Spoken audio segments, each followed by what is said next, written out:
అపార్ట్మెంట్లలో ఉంటున్నారా? మీ పక్కింటి వాళ్ళెవరో మీకు తెలుసా? మీ చుట్టూ ఏమవుతుందో గమనిస్తున్నారా? లేదంటే ఈ కథ మీరు తప్పకుండా చూడాల్సిందే. అపార్ట్మెంట్ల కల్చర్ పెరుగుతోంది. ఎంత సెక్యూరిటీ ఉన్నా, ఎన్ని జాగ్రత్తలు తీసుకుంటున్నా రోజు రకరకాల నేరాలకు ఇరుకు గదులు సాక్ష్యాలవుతున్నాయి. ఇవాల్టి స్టోరీ క్రైమ్ హిస్టరీలో థ్రిల్లింగ్ కేసుగా రికార్డులకు ఎక్కింది. అదేంటో, ఏం జరిగిందో చూద్దాం. పల్లెల్లో అయితే పక్కింట్లో ఏం జరిగినా ఇట్టే తెలిసిపోతుంది. అదే అపార్ట్మెంట్ కల్చర్లో పక్కింటోళ్ళు ఎవరో కూడా తెలియదు. ఎవరి ప్రపంచం వారిదే. ఇదే నేరాలు జరిగేందుకు ప్రధాన కారణమవుతోంది. మరి ఈ కథలో ఏం జరిగిందో ఇప్పుడు చూద్దాం.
సిటీలోని ఓ అపార్ట్మెంట్ ఫ్లాట్ లో ఓ అమ్మాయి హత్య జరిగిందని పోలీసులకు కంప్లైంట్ వెళ్ళింది.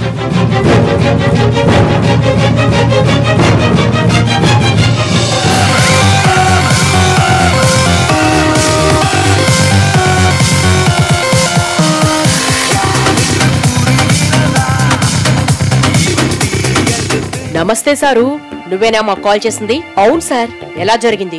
ఉదయం మిల్క్ బాయ్ పాల ప్యాకెట్ తో ఫ్లాట్ కెళ్ళాడు సార్. పాల బిల్లు అడుగుదామని తలుపు కొడితే తెరిచి ఉందంట. లోపల పల్లవి చనిపోయిందని తనే చెప్పాడు సార్. వెంటనే మీకు ఫోన్ చేశాను.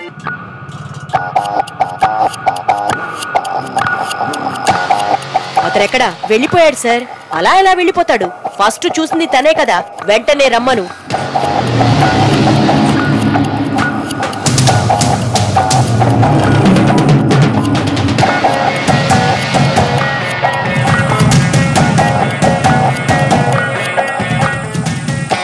ఏం పేరు?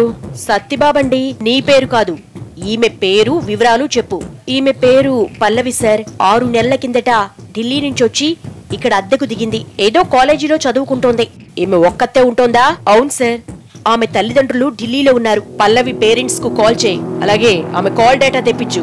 ఫోరెన్సిక్ టీం పనైపోయాక డెడ్ బాడీని పోస్ట్ మార్టం కు పంపించు. Do it fast. Okay sir. CC footage ఎక్కడా? ఇక్కడే ఉంది సార్. అయితే అది సరిగా లేదు. సరిగా లేదా సార్? ఈ బిల్డింగ్ లో 4 కెమెరాలు ఉన్నాయి. అయితే వాటిలో ఒకటే పనిచేస్తోంది సార్. అదేంటి ఒకటి పని చేయడం ఏమిటి? సరే, ఆ ఒక్కదాని ఫుటేజ్ చూపించు.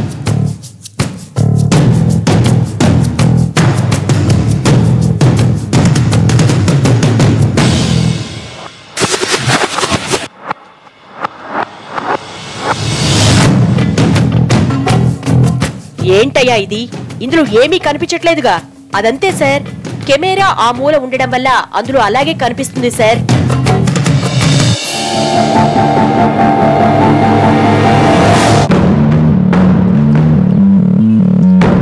అపార్ట్మెంట్ లో వాళ్ళని ఇంట్రాగేట్ చేయగా ఎస్ఐకు కొత్త విషయం తెలిసింది. సార్, మా అనుమానం సత్తిబాబే చంపేస్తుంటాడండి. వాట్? సత్తిబాబా? అవును సార్, అతనే. పల్లవికి సత్తిబాబుకు అస్సలు పడదు. అతను ఏ పని చెప్పినా చెయ్యట్లేదని పల్లవి తిట్టేది. వాడేమో ఆమె సరైన డ్రెస్సులు వేసుకోవట్లేదని తిట్టేవాడు. ఇలా వాళ్ళు చాలాసార్లు గొడవ పడడం నేను చూశాను.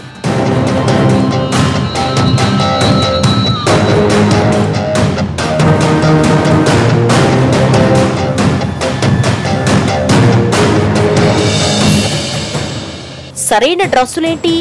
ఎలాంటి డ్రెస్సులు వేసుకునేది? ఆమె నార్త్ ఇండియన్ సార్. పైగా ఫ్యాషన్ డిజైనింగ్ కోర్స్ చేస్తోంది. అందుకే విచిత్రమైన కొత్త కొత్త డ్రెస్సులు వేసుకునేది.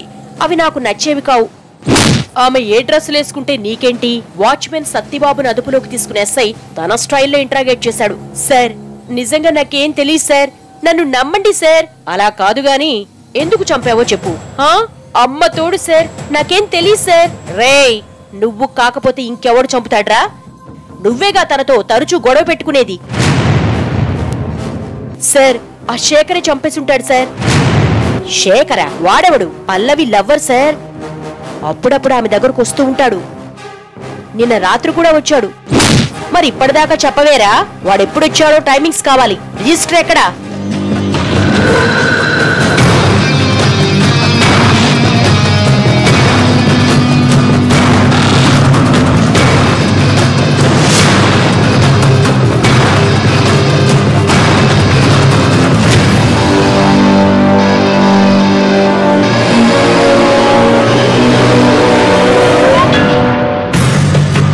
శేఖర్ రాత్రి 10:15కు అపార్ట్మెంట్కి వచ్చాడు.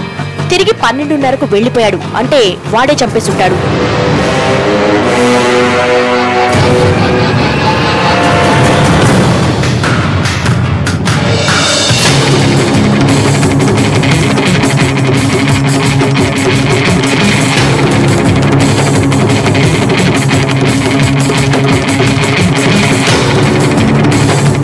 పల్లవి కాల్ డేటా ఆధారంగా శేఖర్ అడ్రస్ కనిపెట్టిన పోలీసులు అతన్ని అదుపులోకి తీసుకున్నారు.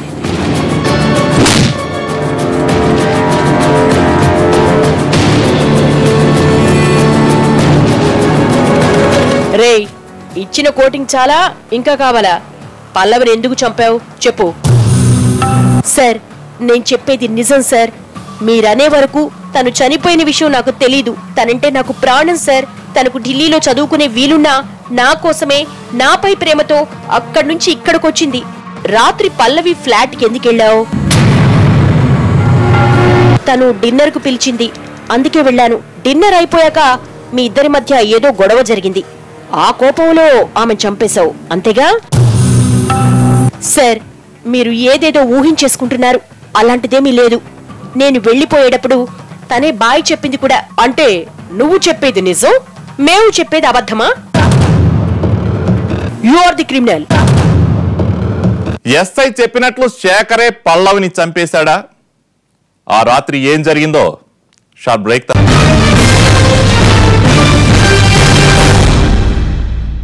ఎవరు చంపారు? మొదట వాచ్మ్యాన్ పై అనుమానం వచ్చింది. ఇప్పుడు శేఖరేనని అనిపిస్తోంది. మర్డర్ అతనే చేసుకుంటే ఎందుకన్న ప్రశ్నకు సమాధానం అతను కాకపోతే మరెవరు చేశారన్న ప్రశ్న మిస్టరీగా ఉంటుంది. ఎంక్వైరీలో ఏం తేలిందో చూద్దాం.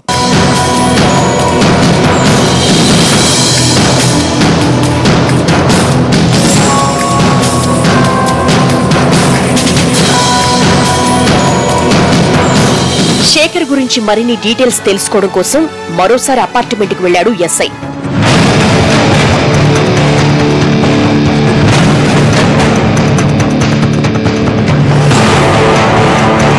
సార్, ఆ శేఖర్ అనే అబ్బాయి రెగ్యులర్ గా ఆమె ఫ్లాట్ కు వచ్చేవాడు.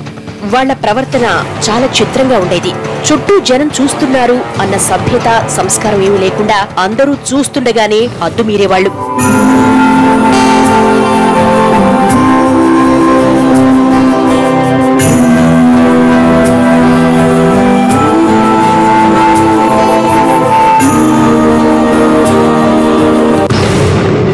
శేఖర్ తో పల్లవిని చూసినప్పుడల్లా సత్తిబాబు కొళ్ళు మండేది. ఫ్యామిలీలుండే అపార్ట్మెంట్ అంటూ వాళ్ళిద్దరినీ తిట్టేవాడు.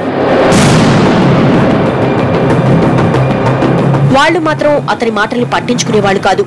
ఆ పల్లవి కూడా తక్కువది కాదు. సత్తిబాబు ఏదైనా అంటే చాలు అతనిపై రివర్స్ అయ్యేది.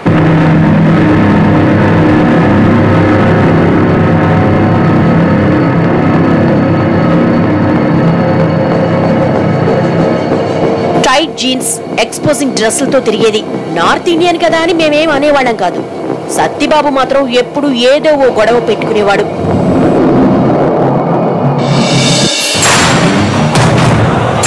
సత్తిబాబుని అదుపులోకి తీసుకున్న పోలీసులు అతన్ని కూడా నిందితుడిగా చేర్చారు.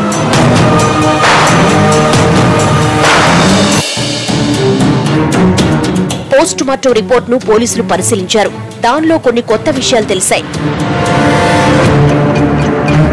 పల్లవి రాత్రి 1 గంట సమయంలో చనిపోయింది. హత్యకు ముందు ఆమె శేఖర్తో సెక్స్ లో పాల్గొంది. ఆమె డెడ్ బాడీపై శేఖర్ వేలిముద్రలున్నాయి. అయితే పల్లవి డ్రెస్ పై మరో వ్యక్తి ఫింగర్ ప్రింట్స్ కూడా ఉన్నాయి. అది ఎవరా అని పరిశీలించిన పోలీసులు సత్తిబాబును అనుమానించారు. అయితే పల్లవి డ్రెస్ పై ఉన్న ఫింగర్ ప్రింట్స్ సత్తిబాబు వేలిముద్రలతో సరిపోలలేదు. అందువల్ల ఆమెను చంపింది సత్తిబాబు కాదని ఇంకెవరో ఉన్నారని భావించారు పోలీసులు.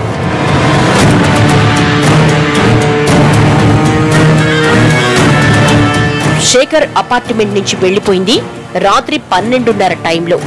పల్లవి చనిపోయింది 1 గంట టైంలో. అంటే హత్య జరిగినప్పుడు శేఖర్ స్పాట్ లో లేడని అనుకోవాలి. మరైతే మర్డర్ చేసిందెవరు? ఆ వేలిముద్రలు ఎవరివి? అది ఎవరో తెలుసుకోవడానికి ఎంక్వైరీ కొనసాగించారు పోలీసులు.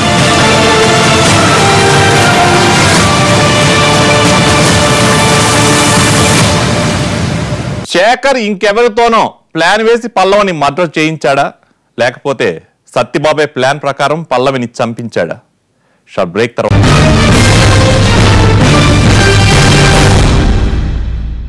కల్చర్లో జరిగిన మర్డర్ ఇది. ఎవరినైనా అనుమానించాల్సిందే, లేదంటే ఎంక్వైరీ ముందుకు సాగదు. అందుకే పోలీసులు సత్తిబాబును శేఖర్ను అనుమానించారు. డెడ్ బాడీపై వేలిముద్రలు కొంతవరకు కేసుపై క్లారిటీ తెప్పించాయి. మరి చివరకు ఏం తేలింది? హత్య చేసిందెవరు? పల్లవి డ్రెస్ పై ఉన్న వేలిముద్రలు ఎవరో తెలుసుకునేందుకు పోలీసులు ఈ కేసును మరో కోణంలో ఎంక్వైరీ చేశారు.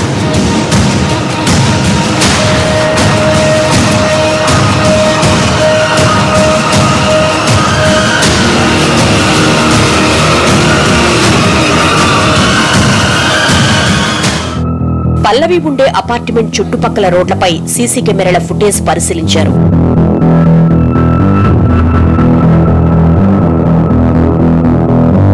రెండు నెలల ఆ ఫుటేజ్ లో లక్కీగా ఓ క్లూ దొరికింది. ఎవరో ఓ కుర్రాడు దూరం నుంచి పల్లవిని ఫాలో అవుతున్నాడు. చాలా సీసీ కెమెరా ఫుటేజుల్లో అతను కనిపించాడు. పోలీసులు అతని బైక్ నెంబర్ ను ట్రేస్ చేశారు.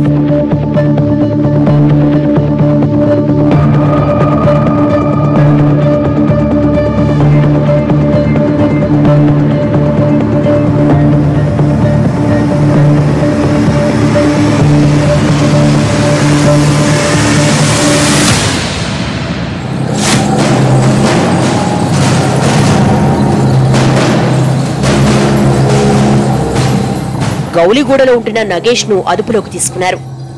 మొదట ఎస్ఐ పైనే నగేష్ తిరగబడ్డాడు.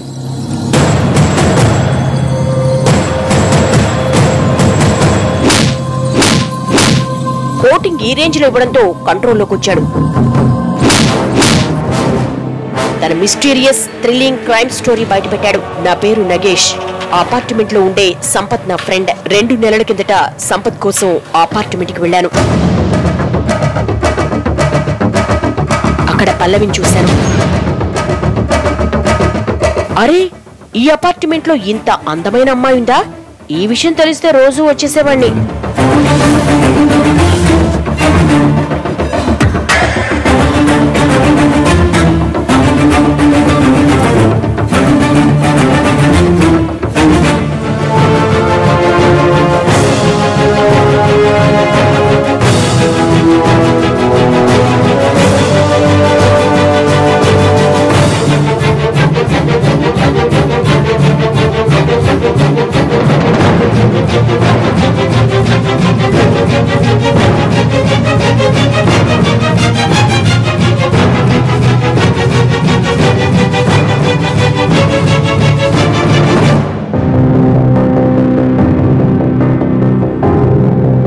పల్లవికి ఓ లవ్వర్ ఉన్నాడన్న విషయం తెలిసిందే.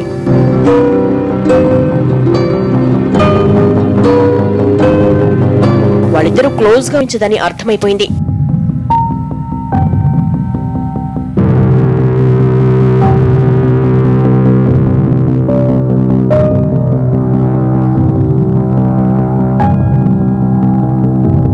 అయితే వాళ్ళేం మాట్లాడుకుంటున్నారో విన్నాను.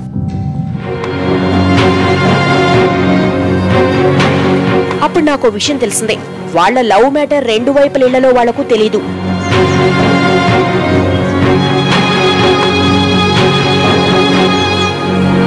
ఇంట్లో వాళ్లకు తెలిస్తే తనను ఢిల్లీ తీసుకుపోతారని, బంధువుల అబ్బాయికిచ్చి పెళ్లి చేసేస్తారని పల్లవి వాడితో చెప్పడం విన్నాను.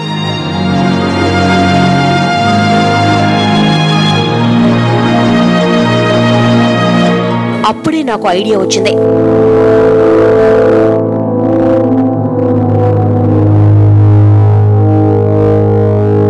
ఆ సీక్రెట్ విషయాన్ని అడ్డం పెట్టుకుని ఆమెను బ్లాక్మెయిల్ చెయ్యాలనుకున్నాను.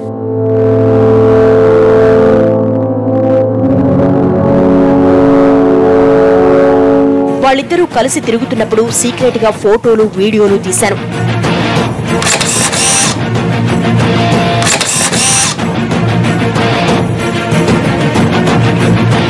ఫోటోలు, వీడియోలతో పల్లవిని బెదిరించి డబ్బులు అడగాలనుకున్నాను.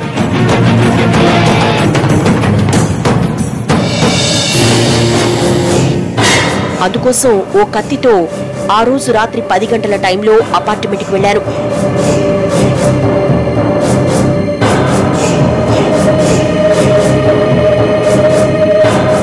వాచ్మెన్ టాయిలెట్ కి వెళ్ళినప్పుడు సీక్రెట్ గా అపార్ట్మెంట్ లోపలికి వెళ్లాను.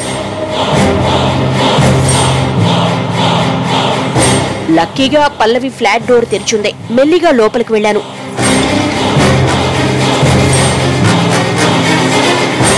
చుట్టూ చూస్తే పల్లవి కనిపించలేదు.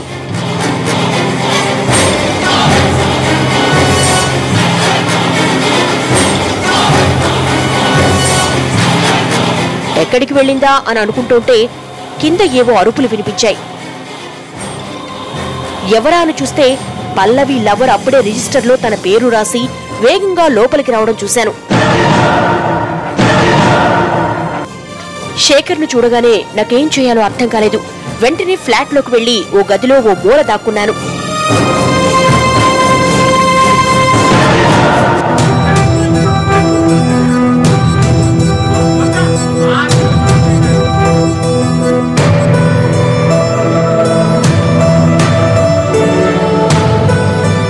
సారీ, నిన్ను వెయిట్ చేయించా.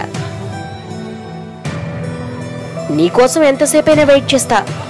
ఏయ్ దొంగ, నేను పిలిచింది డిన్నర్కి. నేనొచ్చింది కూడా డిన్నర్కేలే.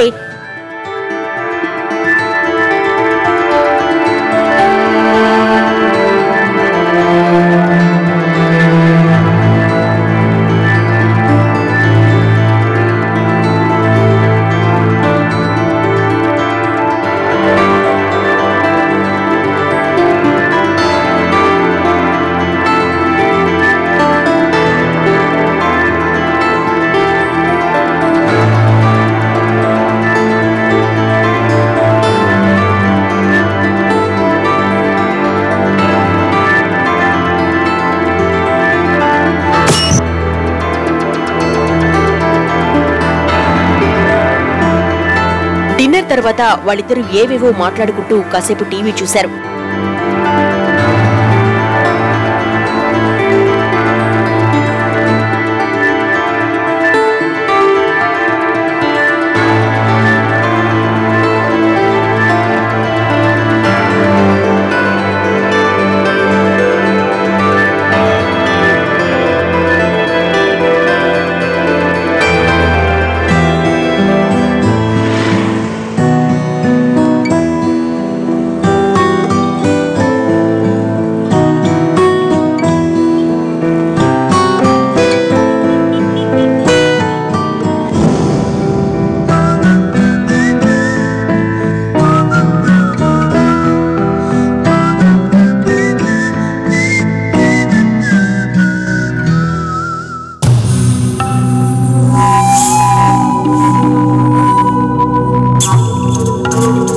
ఆ క్షణం ఏం చేయాలో అర్థం కాలేదు. అక్కడి నుంచి వెళ్లిపోదామా అనిపించింది. కానీ అంతసేపు ఉన్నాక మనీ లాగకుండా వెళ్లడం కరెక్ట్ కాదనిపించింది. సరైన వెయిట్ చేశాను. రాత్రి 12:30 టైంలో శేఖర్ ఆ ఫ్లాట్ నుంచి వెళ్లిపోయాడు.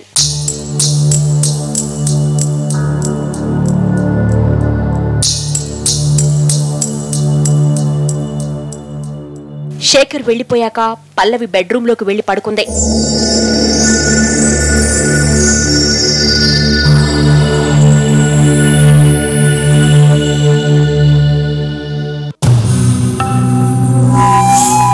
5 నిమిషాల తర్వాత కత్తి పట్టుకుని పల్లవి దగ్గరికి వెళ్ళాను.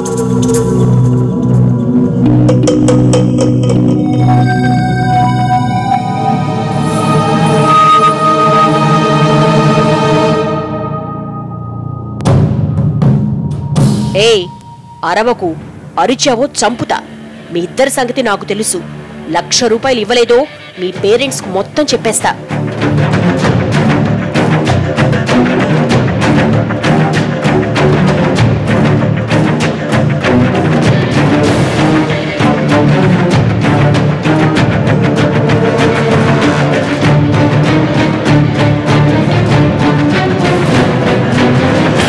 పల్లవి చనిపోయిన తర్వాత కత్తిని నా చేతుల్ని క్లీన్ చేసుకున్నాను.